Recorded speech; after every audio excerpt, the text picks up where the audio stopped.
qaybihii hore ayaan weli ku guda jirnaa saaxiibayaal. Ethiopia iyo dhankeeda ayaan u beeraynaa, waxaynu eegaynaa wararkii ugu dambeeyay ee colaadda waddanka Ethiopia. tan iyo markii howlgalka Ethiopia uu hogaamintiisa la wareegay Abiy Ahmed, maxaa isbedelay? ciidamada dowladda iyo xulafadooda ayaa dib u qabsaday magaalada taariikhiga ah ee Lalibela oo bishii Agoosto fallaagadu qabsadeen. madaxda xafiiska xidhiidhka iyo xafiiska ra'iisul wasaaraha ayaa warbaahinta u xaqiijiyay qabsashada magaalada. warkan dabcan ayay wakaaladaha wararka ee adduunka aada u faafiyeen. ciidamada dowladda ayaa guulo fajac leh ka soo hoyay weeraradii rogaal celinta dabcan weeraradii rogaal celiska ahaa ee lagu qaaday kooxda Tigreega ee TPLF kadib markii dabcan magaalada tan ay qabsadeen. sidoo kale horaantii isbuucana waxay qabsadeen magaalo kale oo iyaduna muhiim ahayd oo Jafra la yiraahdo. waxaan la leeyahay taasi ayaa irdaha guusha u furtay dowladda. si lamida gacan ku dhigistii Gasheena ayaa dumisay darbigii adkaa ee difaaca TPLF. ciidamada dowladda ayaa sidoo kale warbaahinta dabcan iyaguna la sheegay in ay u sheegeen in ilaa beri ay qabsan doonaan magaalooyin kale oo muhiim ah oo istiraatiiji ah. warbaahinta galbeedka ayaa dhabarjab xoog leh ku tilmaantay degmooyinka laga qabsaday Tigreega oo maalmo ka hor ku haminaysay qabsashada caasimadda ama in la hareeyo guud ahaan magaalada madaxda waddanka Ethiopia. sidoo kale tani waxay muujinaysaa in ciidamadu ay ku sii saqayaan magaalooyin iyo deegaano kale oo hor leh oo dabcan muujinaya inay ka go'an tahay ciidamadu inaysan wax dib u soo laabasho ah samaynin. sidoo kale Tigreegu arrintan waxay ku macneeyeen dib u gurasho iyo xeelad dagaal iyaga oo afkooda ka ilaalinaya weedha ah inuu jab soo gaaray iyo fashil dhanka hogaaminta ciidamada. xamse sidaad muuqaalka ka arkaysa ninkii Abiy ahaa jiida hore dagaalka ayuu joogaa, wuxuu la hadlayaa ciidamada. dabcan wuxuu muujinayaa inuu yahay hogaamiye xagga siyaasadda iyo xagga militariga iyo xiliyada adagba hogaamin kara inuu yahay. maxaan ku qeexi karnaa Abiy iyo qorshihiisa? tan iyo markii uu Abiy gaaray furiimaha dagaalka, Abiy horumar badan ayuu ka hagaajiyay furiimaha dagaalka oo tii uu qabsaday deegaanka Jafra. macnaha waa la go'doomiyay TPLF. magaaladii hadda aad ka dhawaysay Lalibela iyaduna waxaa la leeyahay waa magaalo aad istiraatiiji u ah oo run ahaantii muhiimad weyn uga fadhiday TPLF. marka ka bixitaanka laga bixiyay TPLF magaaladaasi ayaa waxay sii kordhinaysaa go'doonkii aad ku weynaa ku jirta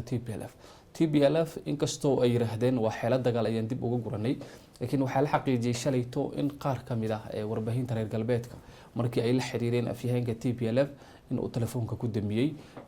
marka waxaa la leeyahay waxaa muuqata in TPLF si weyn looga gacan sareeyo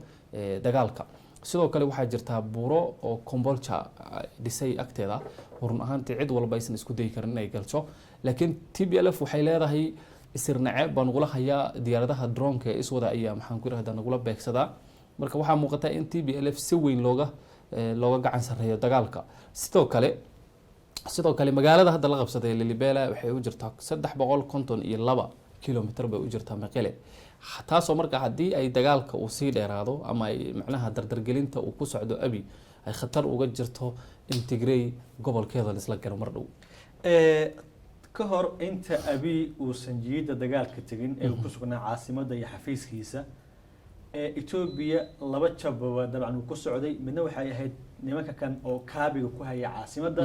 magaalooyin muhiim ah oo dhaba u ah ama xiriiriya caasimadda iyo gobolada ay qabsanayeen. welibana warbaahinta dabcan galbeedka iyo tan gobolkana aad bay u haysatay dabcan Tigreega. hadda laakiin sheekadoodu way dantay. ma propaganda reer galbeedka iyo dadyo kale ay hormuud u ahaayeen baa caawinayay Tigreega oo magaalooyin aan jirin iyo dhul aan jirin iyo xuduudo aan jirin ba gacanta u gelinayay? bas sheekada ayaa hadda si kala noqotay. Tigray markii hore dagaalka dadaalo badan bay ka hagaajisay, horumar badan bay ka hagaajisay, laakiin waxaa jirtay baasiin baa lagu shubahayay oo ah in propaganda fara badan ay reer galbeedka ay adeegsanayeen. laakiin hadda tan iyo Abiy Ahmed markuu dagaalka furiimihiisa tagay waxaa muuqatay marka in waxyaabihii la buunbuuniyay ay meesha ka baxeen. Tigrayna magaalooyin hore oo maxaan ku leeyahay fara badan laga qabsaday, taasoo marka waxay leeyihiin Tigrayga markii hore ay ku dhawaaqeen 2 bilyan soo dhaafnay inay codsadeen in dagaalka laga joojiyo ayna diyaar u yihiin in wada hadal ay galaan wadooyinkana loo furo. marka nimanka waa niman hal meel isugu imaaday oo dhinacyihii dhan laga soo xiray wadooyinkii muhiimka ah oo saadka ku heli jireen dhammaan waa laga qabsaday marka hadda danta waxay ku qasabtay inay wada hadal ay codsadaan laakiin abi qaabka uu wado dagaalka ayaa waxaa muuqata in inta ay ka baxayaan gobolada ay qabsadeen sida Amxaarada iyo Canfarta inkastoo laga xureeyay hadda waxaa muuqata abi in marka uu ka saaro guud ahaan gobolada ay qabsadeen ka dambe in uu ka fikiro qaabka uu ka yeeli lahaa ujeedka abi ma ahan oo kaliya inuu xoreeyo Amxaarada iyo Canfarta waa in nimankan uu dib u moosaa ugu celiyo deegaankooda kadibna haddii deegaankooda ay tagaan dagaalku muu dhamaan haddana waa qorshe kale iyo jiha kale iyo dabcan hawl kale ku saabsan sidii nimankani mar kale looga hortagi lahaa inay dib u soo baxaan ujeedka ugu weyn abi uu leeyahay maxay tahay abi ujeedkiisa waa isagaaba cadeeyay wuxuu leeyahay waxaanu doonaynaa inaan ka hortagno cadowga kusoo duulay Ethiopia taasoo ula jeedo reer galbeedka iyo Tigreego isgarabsanayo abi maanta haddii uu ka gudbo Lalibela oo ilaa Mekele uu gaaro wuxuu hubsan doonaa in kooxda TPLF ay mar labaad dib u soo noqonin awoodeeda wuxuu kulay sida ay leeyihiin dadka wuxuu isku dayayaa in gabi ahaanba uu qabsado gobolka Tigreega uu la wareego ciidan ahaan maamulkeedana dad ay dawladda wadato way isagu geeyo anagoo soo koobayna haddii aan ka codsano mahad inuu dabcan muuqaalka si xagga sare noo soo saaro ciidamada waxaa ka muuqda qanaaco kalsooni niyad runtii aad bay isu bedeleen niyad ahaan markaad eegto ciidamadu wax kiciyo oo dhiirigeliya unbay u baahnaayeen dee tabardaramayihiin ma dhihi karna aad iyo aad ciidamada waxaa moraalka u dhisay Abi Axmedka laftinkiisa oo dagaalka ka qayb qaatay sidoo kale hub iyo saad fara badan bay heleen nimanka waxaa la lahaa inta badan hubkooda waa kuwii duuga ahaa intii wanaagsaneed dhanti TPLF baa markii hore haysatay laakiin hadda waxaad aragtay Imaaraadka satellite-yaha la arkayay in maxaan ku yiraahdaa uu hub fara badan keenay Shiinaha ayaa isagana sidoo kale hub qarsoodiga keenay baa la leeyahay Ethiopia Ruushka ayaa gacan ku leeyahay hubka qaar drones fara badan ayaa la keenay marka maadaama ninkii hogaaminay dagaalka oo dalka dhan madax u ahaa hoggaanka dagaalka hayo marka waxaa muuqatay in abi uu ku dhex jiro ciidamadii uu mar waliba la hadlo mar waliba macnaha dhiirigelin u hagaajiyo taasoo marka sababtay in moraalka ay u dhisto Bush markii Ciraaq la weerarayay wuu booqtay Soomaaliya markii burburka dhacay wuu soo booqtay madaxweynihii sidaas darteed marka waxaa ku kalifay macnaha booqashada madaxda ciidamada moraalka ayay u dhisaysaa marka waxaa leedahay abi socdaalkiisa hogaaminta howlgalka iyo inuu aqbalay inuu qayb ka noqdo askarta dhimanaysa ee dhaawacmaysa ee jiilada joogto xilli loo baahnaa bay ku soo aaday aad iyo way isla arrimaha Ethiopia haddii aynu colaada iyo howlgalka ee xukuumadda iyo dhaqdhaqaaqa ciidamada iyo wararkii ugu dambeeyay ee colaada wadankaasi aynu xagga uga soo gudubno dhinaca kale wali waxaad moodaa inay sii kordhayaan marka aynu ka soo laabano muuqaalkan askarta iyo ciidamadan Ethiopia wali xaaladeedu ma degana nimankii Tigreega ahaa dadkoodii way barakaceen qaarna gudaha wadanka ayay ku barakaceen qaarna dibadda waxaa la soo darastay dabcan macluul daran sida hay'adaha qaramada midoobay gargaarku ay xaqiijiyeen waxaa adkaatay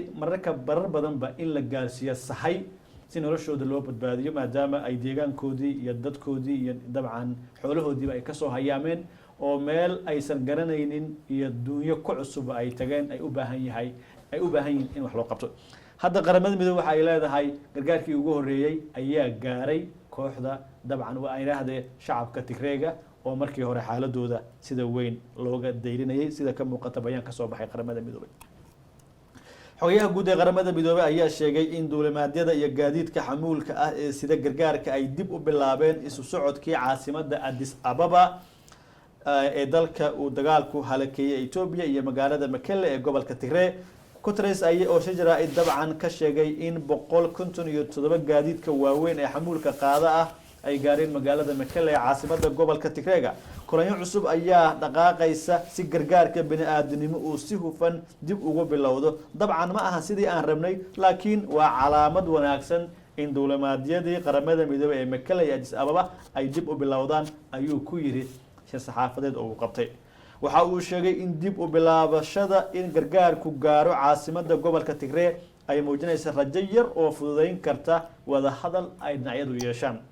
gudoomiyaha guddiga midowga Afrika Muuse Faki Mohamed oo dhinaca taagnaa Guterres ayaa sheegay baahida loo qabo xabad joojin isaga oo nasiib darro ku tilmaamay in dagaalku uu wali sii socdo xogayaha qaramada midoobay ayaa ku booriyay dhinacyada dagaalamaya inay dagaalka joojiyaan ayna bilaabaan wada hadallo ay kusoo afjaraan dagaalka qaatay muddo ka badan sanadka ah. Ethiopia colaadeeda weli caalamku in ka mid ah waxay door bidayaan xal waanwaani wada hadal marka laga soo tago qaybo dana gaara kale colaada socota.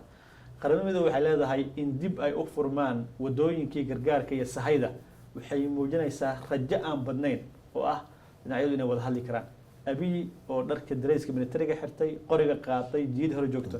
waa maal mal gali kara Tigreega. wallahi horta waxaa khatar mar haddii aad aragtay in diyaarada UN ka sacda ama gargaar la geeyna Maqale meeshaas waxba ku hoos qarsoon. haddana waxaan ku xasuusina markii ugu horeysay last year November markii la jabiyay TPLF buuraha la geliyay waxaa jirta sidaan oo kale gargaar dadka la geysanayay. dadka waxay leeyihiin hubba ku hoos qarsan meeshan. hadda haddii ay micnaha fursadaas la siisiyo Tigreena is abaabul kale ay soo gasho oo hubna ay hesho hadee waxa adkaan doontaa in TPLF mar kale la aamino. sababtoo maalin hore markii Abiy Ahmed uu ciidankiisa ka soo saaray Maqale waa tii ay maxay ku yiraahdaa ay goobo badan soo weerareen oo dhul qabsadeen. Abiy Ahmed waxaa ka go'an in gabi ahaanba uu ka takhaluso TPLF xoogga TPLF uu meesha ka saaro. u malayn maayo markii inuu mar labaad asagoo waliba maanta hadda waliba guulo hor leh sii gaarayo u malayn maayo macnaha inuu marka wada hadal TPLF la geli doono inta iyaga iska soo dhiibanay. sababtoo markii ugu dambeysay uu hadlay wuxuu yiri TPLF hadda it soo dhiiba fursadaad haysatiin laakiin mar dambe inta ay qoriga dhigayaan oo is dhiibayaan Abiy Ahmed uma jeedo wada hadal. dabcan xamso markaan eegno colaada wadanka dhaqaalaha wadanka iyo siyaasadda wadanka Abiy wuxuu tuhmayaa inay jirto faragelin isla wadamada Afrika qaarkood oo aan isaga hogaamintiisa jeclayn. Suudaan iyo Masar colaada Ethiopia door ma ku leeyahay والله waliba Masar iyo Suudaan maadaama waxa khilaaf uu ka dhaxeeyay Nile Dam kala dhisayay electricity ay ka hagaajinayay Ethiopia waa tii marar badan la isku dayay in wada hadal lagu xaliyo. maalin hore Suudaan waxa lagu eedeynayay ciidankeeda inay hub fara badan soo waday gudaha Ethiopia soo gelin rabtay laakiin laga hortagay. hubkaas wuxuu ka soo imaadaa dhanka Imaaraadka. sababta Imaaraadka iyo Ethiopia waxa u dhaxaysa Eritrea Egypt ayaa kor ka sii jirta. marka Egypt waxay soo marisaa hubkeeda Suudaan sidaas ayana gudaha lagu soo geliyo. saameyn cad oo weyn qasab waa inay ku lahaato ku leeyahay. marka waxaa leedahay Abiy haddii xitaa uu ka adkaado Tigreegu waa in haddana xulafada Tigreega wadan uu sii raadsadaa. kulley horta toos uma abaari karo in maanta Egypt iyo Suudaan dagaal la galo. macnaha Ethiopia way nuglaatay hadda tii hore ma aha. khasaaro badan baa gaaray naf ciidamo fara badan hub fara badan baa ka lumay. dib u soo kabasho bay u baahan tahay waxayna ku qasbanaan doontaa inay xiriir wada hadal la gasho wadamada iyada farageliska ku haya sida dariska Suudaan iyo Ethiopia. marka qaar waxa la leeyahay cadawgaada waxa muhiim ah inaad la heshiisid inta aad adiga ka soo kabanaysid marka aad is hubsatid kadib ayaad marka iska celin kartaa. dagaalka Ethiopia hadda ka socda iyo Abiy xaaladiisa waxay keentay dad u bareeray inay Abiy taageeraan hogaamiyaal Afrikaan ah iyo qaar gaabsada oo isdhahay allay leh Abiy xukunkiisu baabaa oo uu meesha ka baxaa nimankan ay yimaadaan la wajiileyn yani yay tahay marka Abiy inuu hadhow kala doorto saaxiibtinimadiisa siyaasadda gobolka. horta gobolka madaxdooda khaasatan gobolka bariga Afrika iyo geeskaba run ahaantii way ka gaabiyeen wax ka qabashada. arrintan waxaa loo aaneynayaa saddex geesoodkii ka dhaxeeyay Soomaaliya Eritrea iyo Ethiopia in Abiy qaabka uu maamulay aysan macnaha ku faraxsaneen qaar kamid ah madaxda gobolka. sidoo kale Abiy waa ogyahay maanta cid garab taagan Eritrea si cad bay u garab taagan tahay Abiy Ahmed.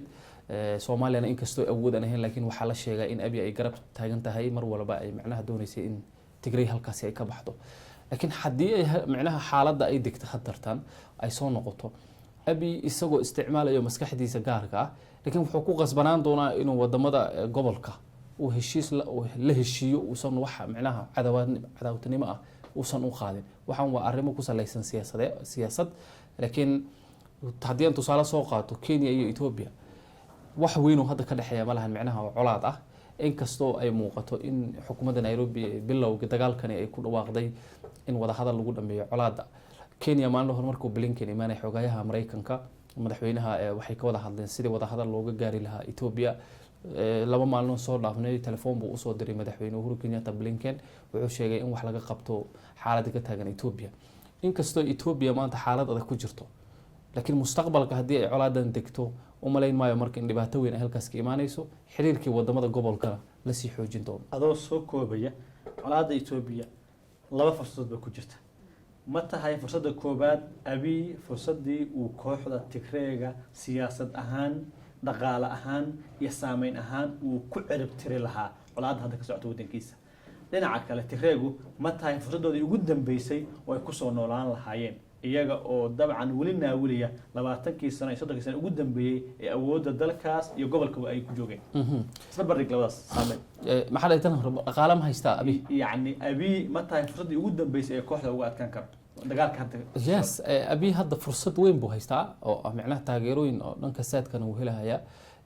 qaar ka mid ah wadamada sida ugu awoodda badan militariga Shiinaha iyo Ruushka iyo Imaaraadka hadii ay taakuleysayaan waa fursadii ugu muhiimsaneed oo arkayay in hadda waqtigii saxdeed uu la joogo in TPLF ay mar dambe aan ku soo laabanin dhinaca kale hadii aan u imaano TPLF fursad bay haysataa oo ah haddii ay dagaalkan sii wado iyadoo qoomiyad yar ahayd dagaalkan saameyn badan buu u keenayaa magaalooyinkeedii baa burbura dhaqaalaheedii baa burbura wadooyinkeedii baa burbura laakiin waxa u muhiimsan in ay dagaalka ka doorbito wada hadal iyo sidii ay dad xukumi jirtay in loo xukumo oo ay waqtigeeda sugto Tigreegu waxaa leedahay awood Ethiopia kuma xukumaynin iyo tire ay farsamay ku xukumayso aad iyo aad waa sida xaqiiqda waa xaqiiqda marka laga hadlo way waa ma san tahay